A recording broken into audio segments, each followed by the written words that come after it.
Jesus Cristo.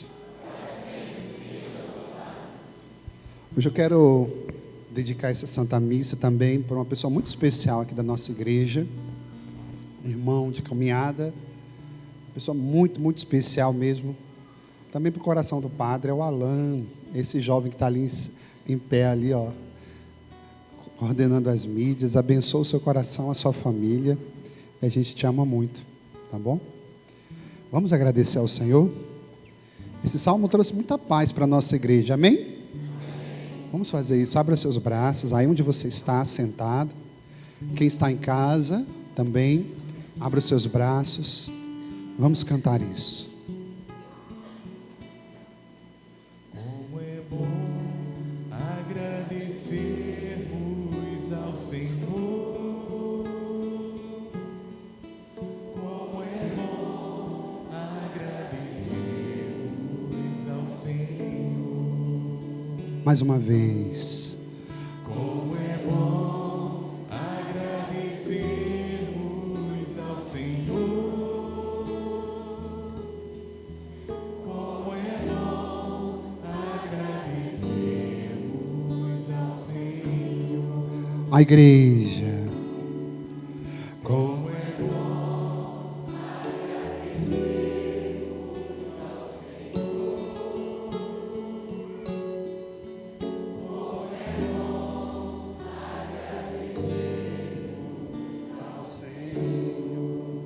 De olhos fechados. Pai, nós te agradecemos por essa palavra. Eu sei que o Senhor, Pai, vai trazer coisas que eu nem sei o que vou dizer, mas o Senhor sabe, porque o Senhor conhece o que os teus filhos precisam hoje. Pai do céu, eu te agradeço e te peço que o Senhor fale não apenas para eles, mas fale com cada um deles sobre algo que faça grande diferença em suas vidas, traga paz e renovação espiritual. Em nome do Pai, do Filho e do Espírito Santo. Como é bom agradecermos ao Senhor. Como é bom agradecermos ao Senhor. Meus amados, antes de iniciar a palavra, eu queria que você guardasse no seu coração uma experiência que eu tenho que é muito, muito importante para a minha vida espiritual. Eu lembro que há 3 domingos passados, mais ou menos, eu falava sobre como passar tempo com Deus, o que eu faço para passar tempo com Deus e quanto tempo eu demoro passando tempo com Deus. Eu lembro que eu partilhava isso com vocês, mas naquela pregação eu esqueci de dizer uma coisa muito importante que eu faço, principalmente quando eu tenho que ouvir a Deus e gastar tempo mesmo com o Senhor nas decisões. Eu costumei, desde muito cedo, escrever aquilo que Deus falava para o meu coração. E principalmente no período antes de entrar para o seminário, eu tinha um caderno onde eu ia anotando todas as coisas que Deus falava para mim. Seja numa homilia, seja num retiro, seja no ônibus indo para a pastoral, logo depois que eu entrei para o seminário. Eu queria estimular você a trazer um caderno. Você que escuta e você que leva a sério, independente de qualquer padre, qualquer diácono que vier aqui à frente, Deus vai falar com você. Amém, minha gente?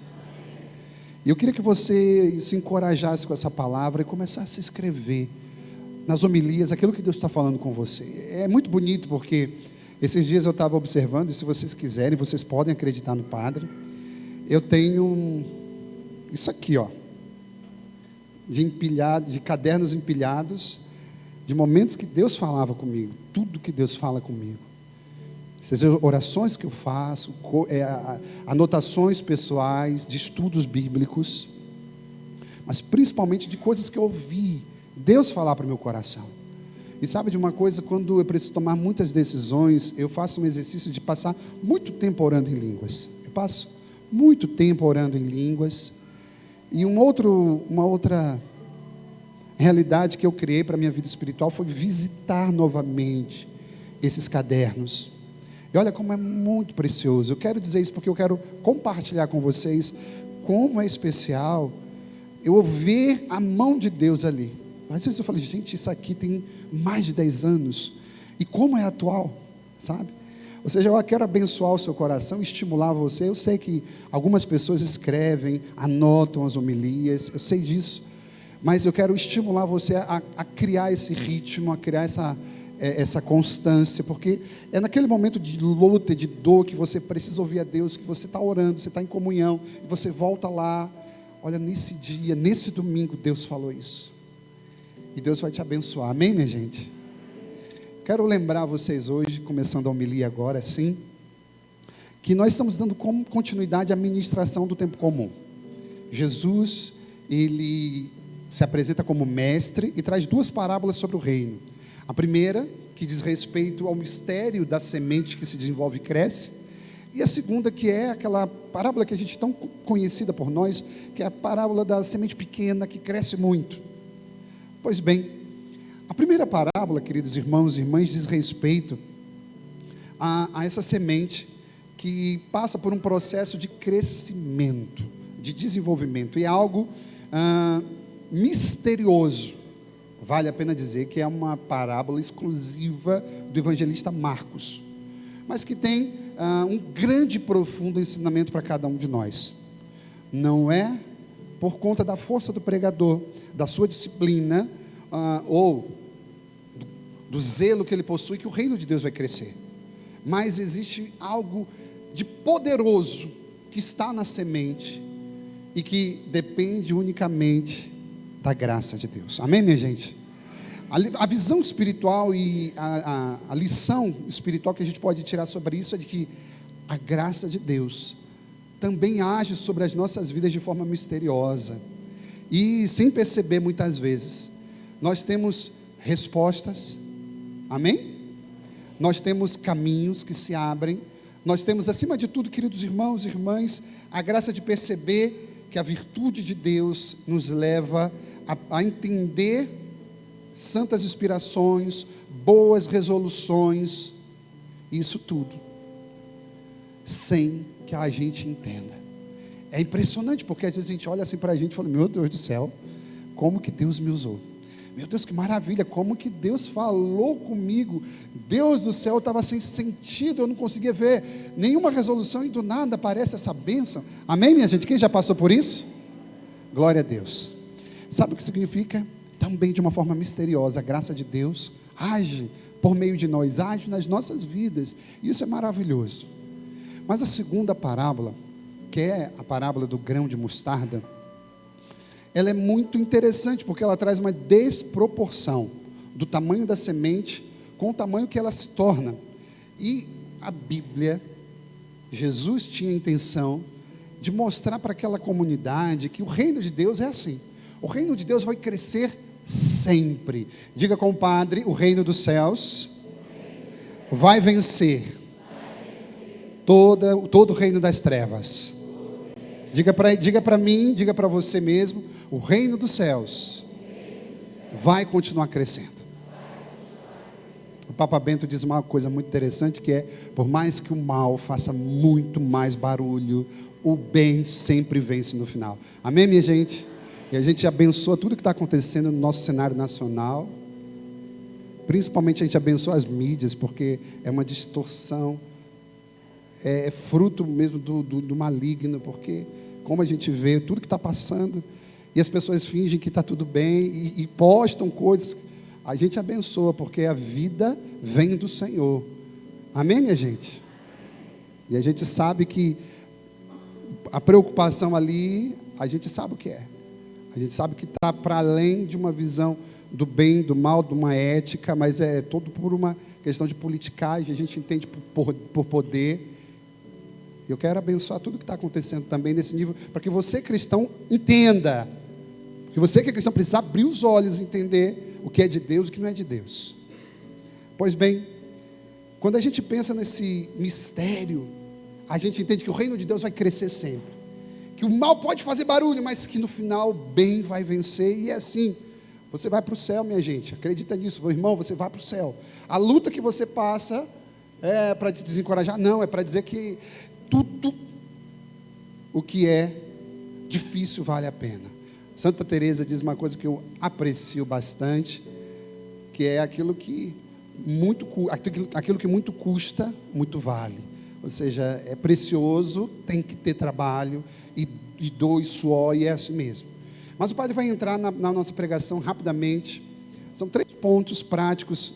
Na missa das 7 da manhã eu não consegui falar sobre os 3, mas eu espero que eu consiga agora, se Deus quiser. Então eu vou adiantar o máximo que eu puder. Dos 3 pontos de reflexão, o primeiro deles é: o reino de Deus, o reino é obra de Deus e não dos homens. O reino é obra de Deus e não é obra dos homens. É impressionante porque quando a gente olha o fato de Jesus ter escolhido aqueles homens simples, foram pessoas humildes, a maior parte eram pescadores, e houve um período de formação de 3 anos. O que a gente para pensar é o seguinte: como eles, em tão pouco tempo, fez com que a doutrina de Cristo se espalhasse por todo o mundo.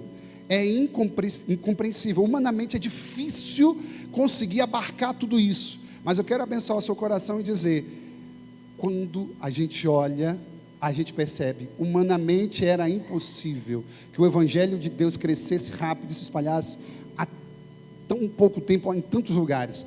Por que a gente está vendo e refletindo sobre isso? Porque no fundo não é obra do homem.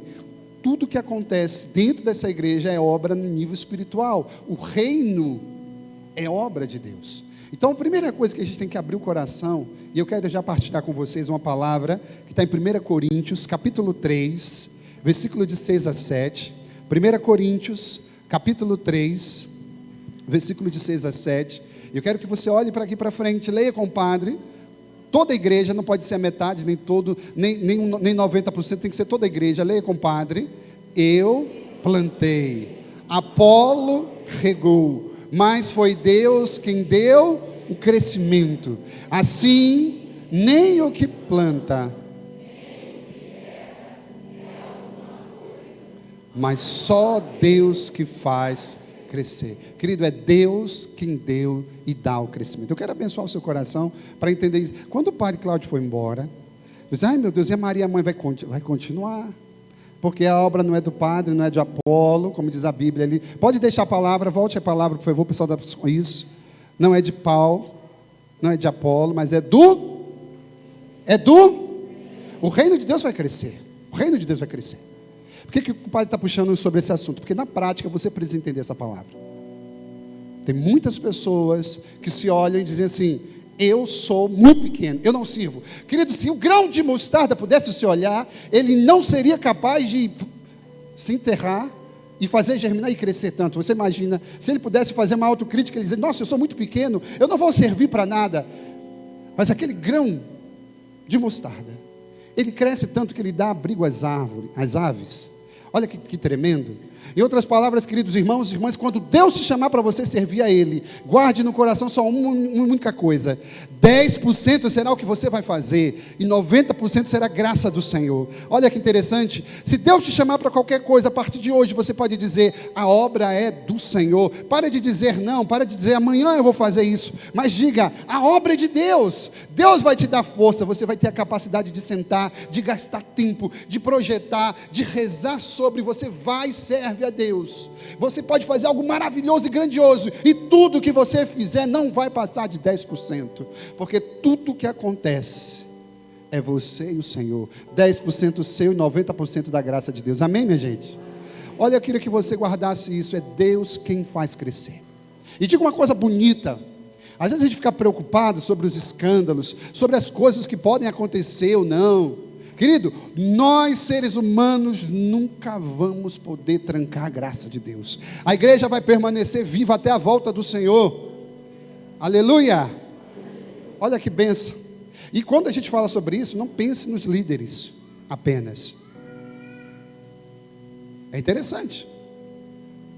Às vezes a gente pensa assim: o escândalo daquele líder. Não. Pense que muitas vezes o que está corroendo para destruir as bases da igreja são aqueles que estão na própria igreja, não são líderes. Quando a gente não está dócil, quando a gente se nega a fazer a vontade de Deus, quando a gente fica procrastinando, quando a gente fica, a gente contribui.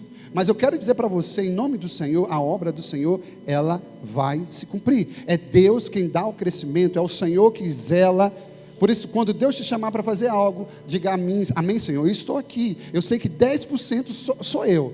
Eu vou fazer tudo e o meu tudo vai ser 10%, porque o resto, 90%, quem vai fazer acontecer é a tua graça, misteriosamente. Aquela semente crescia, a gente não sabia como. Quanto mais os cristãos eram perseguidos, mais a igreja crescia. E eu quero abençoar o seu coração e dizer isso também. Não fique olhando para a pequenez, para a limitação, porque o grão de mostarda era muito pequeno, mas ele se transformou em algo grandioso, de 2 a 4 metros. Era o conhecimento daquela época, eles não conheciam algo tão grandioso. Então, eles ficavam impressionados com aquele mistério. E hoje a gente pode se impressionar como Deus se utiliza de pessoas simples para confundir pessoas difíceis, pessoas grandiosas. Deus escolhe o fraco para confundir os fortes. E a obra dele continua. E eu queria que você abrisse agora o seu coração para o segundo ponto, e eu acredito que seja um ponto muito importante. Se 10% é nosso e 90% é Deus, eu preciso ajudar, eu preciso fazer alguma coisa. Só que muitas vezes nós ficamos procrastinando. O segundo ensinamento é sobre a procrastinação. Cuidado com a procrastinação. Cuidado com a procrastinação. E o que é a procrastinação? É o ato de deixar sempre para depois.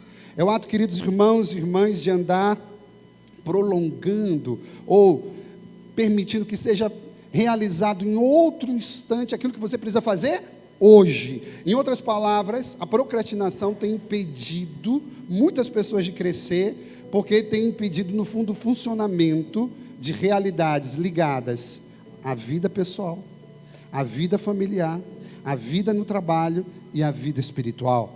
A procrastinação, ela está ligada a um índice alto de estresse, de ansiedade, preste atenção, de falta de criatividade e outros sentimentos que ajudam, inclusive, a pessoa a viver uma vida de estaticidade, uma vida estática. Mas eu quero trazer a palavra de Deus para abençoar tudo que a gente está falando. A gente tem que ficar parando de deixar para depois. A gente tem que ficar parando de dizer a Deus, amanhã eu faço isso, amanhã eu respondo o seu chamado. A Bíblia diz em Êxodo, queridos irmãos e irmãs, no capítulo 8, Êxodo, capítulo 8, versículo de 2 a seguintes, e você vai ler, compadre, mas eu quero situar tudo o que está acontecendo. O Senhor usou o seu servo, Moisés, para libertar o povo, e Moisés foi até o faraó e disse, olha, eis que o Senhor diz, libera agora o meu povo, o Senhor está te pedindo, deixa o meu povo ir. E faraó, minha gente, olhe para o padre, faraó endureceu o coração. Faraó endureceu o coração. E Deus mandou Moisés de novo e disse, se você, faraó, não liberar o meu povo, eu vou lançar as pragas sobre o Egito. E a gente conhece essa história muito bem. Só que aí, faraó endureceu o coração. E olha que interessante, eu quero que você leia, compadre, quem está em cima, o pessoal que está em cima, quem está embaixo, quem está lá fora, leia, compadre, o Senhor dize a Arão, estende a tua mão com a tua vara,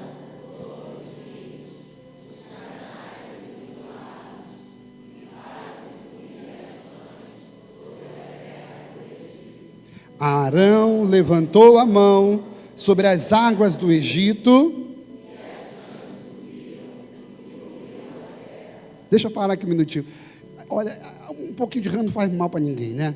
Eu lembro quando eu estava no seminário, e existe uma casa lá em Itaipava, que é uma casa de retiro do seminário, então a gente era obrigado a ir, minha gente, é muito frio lá, né? Então é muito propenso para esses ambientes, os rãs adoram. Então quando você ia tomar banho, você não podia entrar nu, você tinha que entrar lá, contar quantas rãs, tinha que pegar uma vassoura para tirar, porque sempre tinha muita rã. Então no vaso tinha rã, e até na hora de dormir, você não podia chegar assim para dormir, você olhava primeiro na cama, tinha umas 3, 4 rãzinhas assim, sabe? Aí você tirava assim com o lençol, pegava, jogava lá fora. Mas olha o que a Bíblia está dizendo, a Bíblia está falando que quando Arão levantou a vara, veio um mar de rãs. Você imagina as crianças gritando. As mulheres estavam, desculpa falar, histéricas. Você imagina aquele reboliço, é muita rã. As pessoas não conseguiam ver as pedras, as pessoas viam um mar verde de tanta rã. E olha que continua a leitura, leia, compadre, versículo 3, os mágicos, porém, fizeram outro tanto, fizeram subir as rãs, versículo 4, o faraó mandou chamar Moisés e Arão.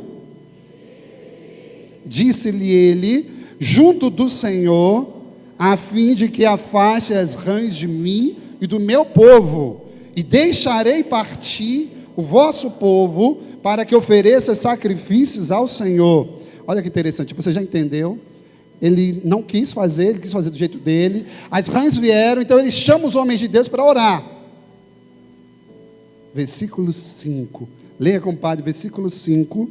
Moisés respondeu-lhe: digna-te dizer-me, quando é que te devo interceder por ti, por teus servos e por teu povo, para que o Senhor afaste as suas rãs da tua pessoa, da tua casa, de sorte que fiquem somente no rio. Olha para o padre, naquele momento estava instaurado um caos no Egito. As pessoas gritavam desesperadas, não tinham como sair de casa, e dentro de casa era tomada de rãs. Ele chama o profeta, reza. O que é que o profeta está dizendo no versículo 5? Tudo bem, quando o faraó deseja que eu possa fazer a oração para as rãs ir embora. E aí olha que interessante, versículo 6, qual é a resposta de faraó? Quando o Senhor deseja que a gente reze, versículo 6, leia, compadre, mais uma vez, disse ele, Moisés replicou, será feito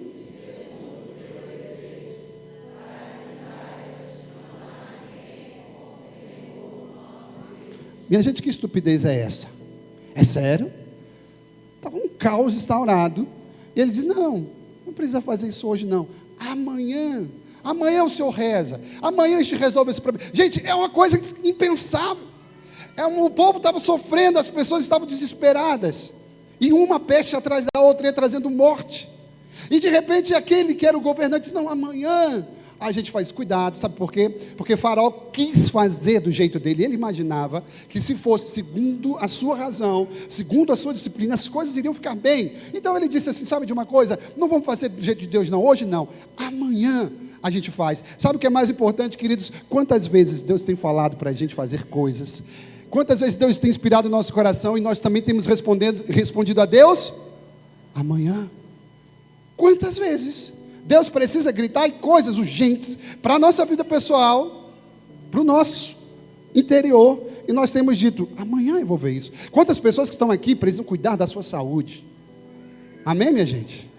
Essa parte ninguém gosta e tem pouco amém, não sei porquê. Precisa de ter muito amém. Pessoas que aqui estão precisam cuidar da sua saúde também, amém, minha gente? Amém. Da sua vida espiritual.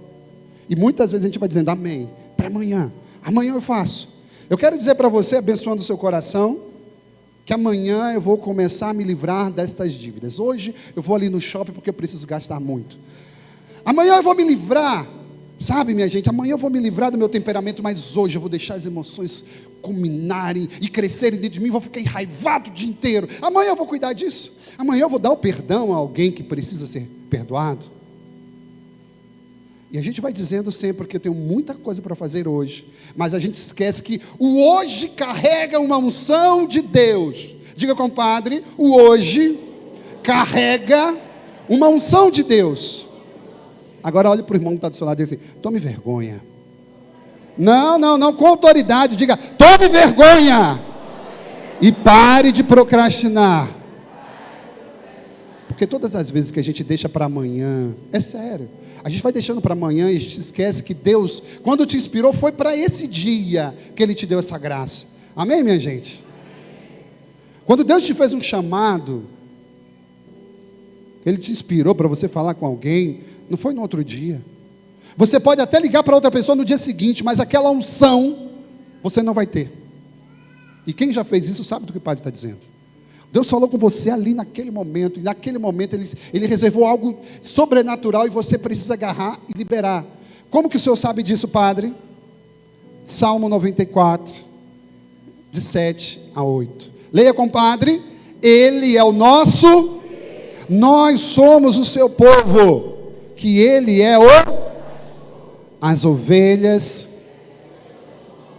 Ou seja, a palavra já está dizendo aí, quem é dócil? consegue ouvir a voz do pastor. E aí continua a leitura, que é exatamente aqui onde o padre quer chegar. Oxalá.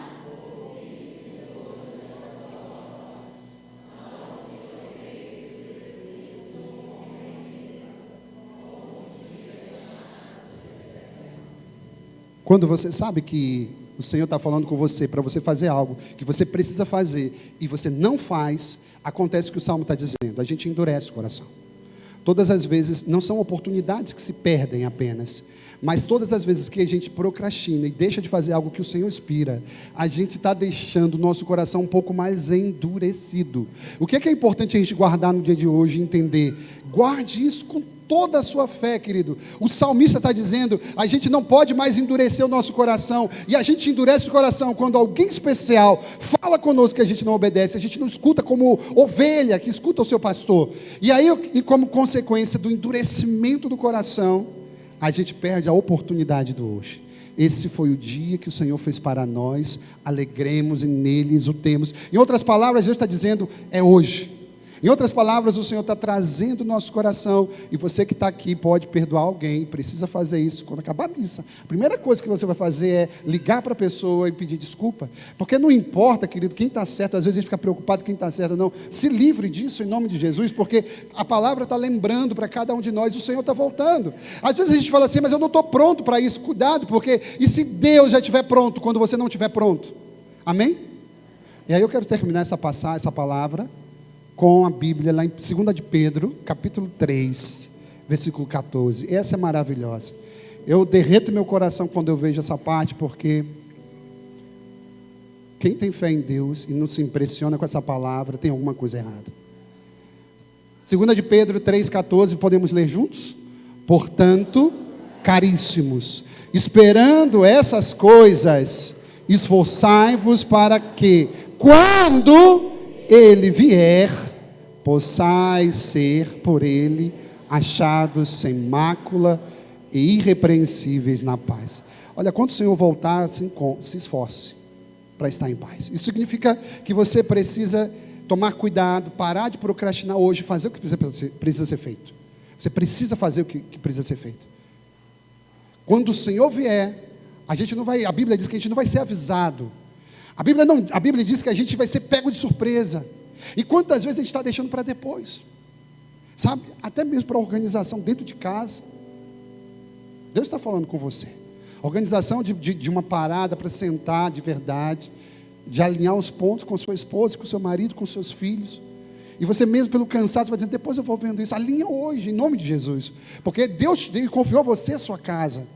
Sabe, na tua vida espiritual, como que você está precisando de um bom tempo para fazer aquela boa confissão, e você está adiando: não, é amanhã eu faço. Deus está tocando hoje o seu coração. Procure o sacerdote. Acabou a missa, procure o sacerdote. Ligue, peça perdão, convide, alinhe os pontos que precisam ser alinhados. Quanto tempo você precisa estudar para aquela prova e você não toma mesmo coragem? Em nome de Jesus, a graça e a unção de Deus é para hoje.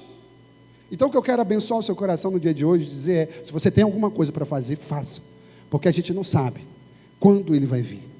E desculpe dizer, pegar pesado, mas em vez de ficar gastando tempo falando da vida dos outros, você precisa tomar coragem e viver a palavra de Deus.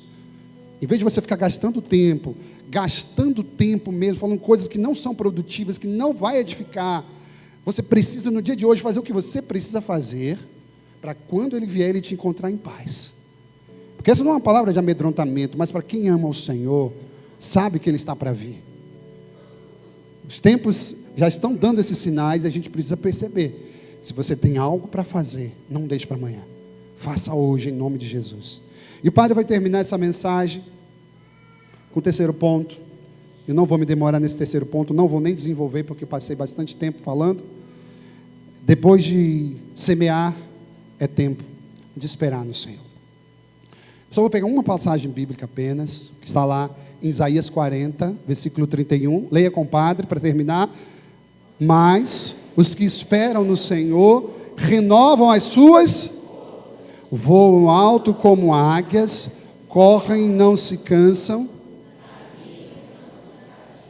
A gente sabe que a gente precisa ter uma disciplina contracultural, porque a gente vive nesse mundo de imediatez. Tudo precisa ser para ontem. A nossa disciplina será sempre uma disciplina contracultural. E a palavra de Deus nos garante que a gente vai ter, em primeiro lugar, uma renovação das forças.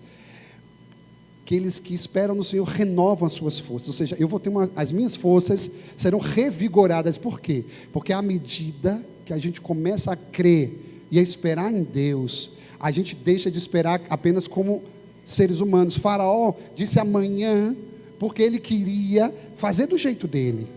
Mas quando a gente começa a esperar no Senhor, queridos, a gente acaba a gente vai aprendendo a depender de Deus. E quando a gente começa a depender de Deus, existe um resultado prático que se chama vigor revigorado. Em outras palavras, quando a gente espera em Deus, a gente se cansa menos, porque nós somos equipados para os tempos difíceis. 2, quando a gente espera em Deus, nós somos elevados a novos horizontes. A Bíblia aí está lembrando que como as águias, e as águias são conhecidas como aqueles animais, aquelas aves que voam muito alto. Quando a gente precisa esperar em Deus, a gente também se equipara a essas aves, porque Deus nos dá a capacidade de enxergar além. E a gente começa a ver a ação de Deus, o toque de Deus, o rastro que Deus vai deixando em tudo que está acontecendo. Os cristãos param de ficar olhando quando esperam em Deus de forma hipnotizada para o problema e começa a observar de outra forma. Por quê? Porque a espera em Deus vai conceder também uma visão espiritual. Amém, minha gente? E para terminar, eu digo para você, aqueles que esperam no Senhor experimentam um crescimento espiritual. Isso é maravilhoso. Por quê? Porque, queridos, nós temos refinados e moldados, cada um de nós, a imagem do próprio Cristo. Isso é bonito de ver. Aqueles que esperam no Senhor são refinados e moldados à imagem de Cristo. Sabe por quê? Porque cresce em nós uma humildade. A dependência de Deus, o esperar em Deus, faz com que a gente seja mais simples, mais humilde, queridos irmãos e irmãs, e mais pacientes, a tal ponto de a gente confiar na soberania de Deus. Então eu abençoo o seu coração para que você saia hoje dessa igreja lembrando disso. Quando Deus te chamar, entenda que a obra é do reino de Deus. Você pode dizer assim: nossa, mas eu sou tão pecador, tão indigno, né? Vá, diga sim a Deus. 10% será seu, 90% será em Deus. Cuidado, porque o inimigo tem semeado muito entretenimento e a gente acaba ficando no ritmo de procrastinação. Cuidado, porque não é para amanhã, é para hoje. Existe uma unção de Deus para o dia de hoje. E se o reino de Deus está crescendo, o que eu, como aquele que digo e julgo que amo a Deus, estou fazendo para o reino de Deus crescer? Até mesmo a nossa oferta. E o padre fala disso porque muitas pessoas não gostam de falar e ficam constrangidas de falar da oferta. Às vezes a gente faz uma oferta como se a gente estivesse dando uma esmola errada. Quando você for ofertar, não oferte como se você vai ofertar para os homens. Faça uma oferta para Deus. Eu falo isso mesmo, sabe por quê, queridos? Porque talvez você não tenha capacidade de pegar o microfone. Talvez você não tenha saúde para ir a outras nações. Mas todas as vezes que a gente é fiel no dízimo, na oferta, a gente está fazendo com que esse movimento seja a nossa voz a amplificar o amor de Deus no mundo. Amém, minha gente?